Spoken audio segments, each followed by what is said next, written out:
okay, I don't do this very often, but full disclosure, Ninja Badass. There's a movie out on Blu-ray now entitled Ninja Badass, and it's very much in the realm of a trauma type film, shall we say? Which I'm not a fan of trauma. I respect trauma for what they have achieved, and Lloyd Kaufman's a great guy who I've met, and it's impressive that they've been able to do as long as they do it. But I just tend to not like the kind of movies they make. So this movie felt very much like this. Ninja Badass from I believe just this last year. It is out on Blu-ray, and it wasn't for me.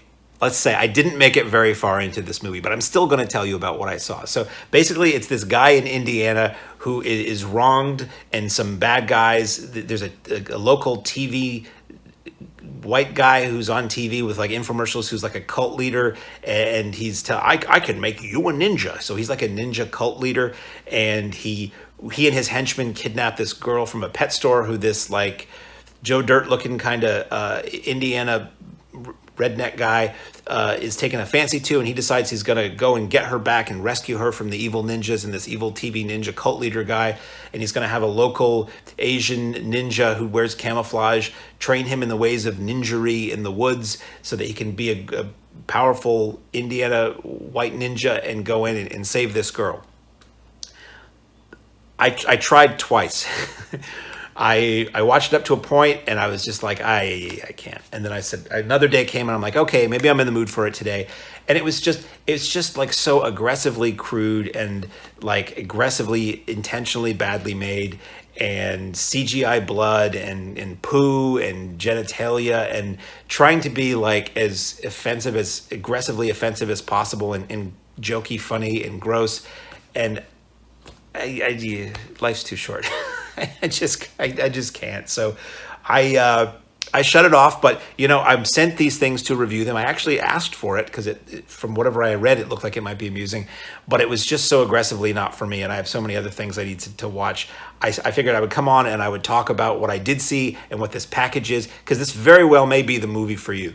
I have a friend of mine. I wound up giving the disc to a friend of mine who really loves trauma movies. I think you're going to probably love this. It's just not my bag. So if you see me looking off, I have some notes that are just down there because I take notes when I do these, and sometimes it takes me months or weeks to get around to actually recording the reviews.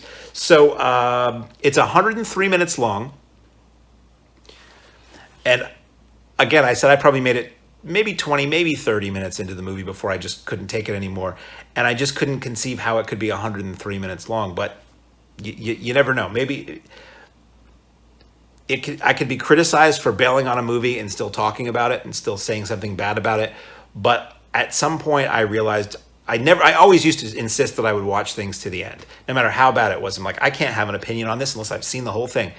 And after a while I realized, I've never seen a movie that wins me over in the last 20 minutes. We used to call it the 20-minute test at the front of the film. If a film has not engaged me in some way to make me want to keep watching in 20 minutes, chances are it won't. So I give it 20 minutes, a half hour. Sometimes I'll go an hour, but if I'm actively hating something, I just stop because it's not worth my time. So there is, I felt like this probably would have been better as a short. Speaking of trauma, at the Mahoning Drive-In where I work, we do Traumathon every year. And part of Traumathon is the Trauma Dance Film Festival, which are short films. I think this would have probably worked better as a short film. It just seemed like it was beating me over the head over and over again with this style and this style of comedy and visuals that in a small dose would have been interesting or amusing, but repeatedly it was just like enough.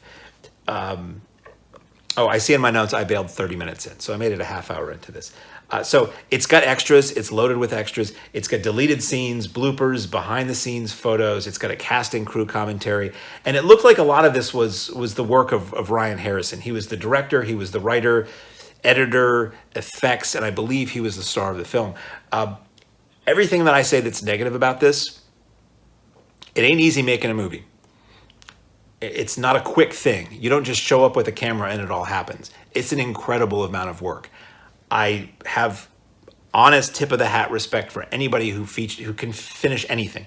If you can create a short film and finish it, if you can make a feature film and finish it, bravo. If you can get that in front of people's eyes, bravo again. If you can get a home video release and get this into the hands of people, strangers, reviewers, if you can get it into stores, physical media, bravo. So I commend Ryan Harrison on doing this. It certainly was a lot of work. There's a lot. This is a pretty dense movie. There's a lot in here. It's made to look bad and cheap and half-assed, but there's a lot going on there. So I didn't personally like Ninja Badass. I didn't watch the whole thing, but bravo to the man who made Ninja Badass and all the people who made Ninja Badass. I'm not going to like everything. I'm not going to want to finish everything, but I think if you're a fan of trauma movies and the So Bad They're Good movies, and I would say Tim and Eric, but I don't really know what Tim and Eric, because from what I've seen of it, it seems like something I wouldn't enjoy. But there is a style of comedy, the Adult Swim thing. Ninja Badass may well be for you. So that is the strangest review I've done in a while in terms of, I watched a half hour, I really aggressively didn't like it, but bravo for making the film, and maybe you will. Ninja Badass, available now on Blu-ray.